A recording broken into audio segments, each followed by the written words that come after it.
Abbeville-Spartanburg has issued a flash flood warning for Abbeville County in upstate South Carolina until 8 p.m. Eastern Daylight Time.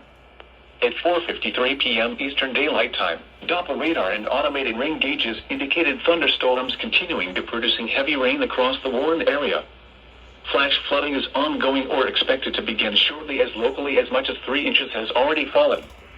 Hazard: flash flooding caused by thunderstorms. Source: radar and automated gauges.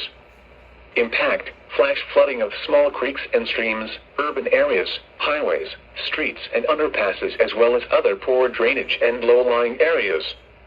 Some locations that may experience flash flooding include Hania Path, Calhoun Falls, New West, Lake Secession, Donalds, Lonesville, Lake Russell, Lake Strom-Thurmond, and Anderville.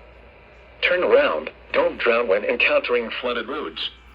Most flood deaths occur in vehicles.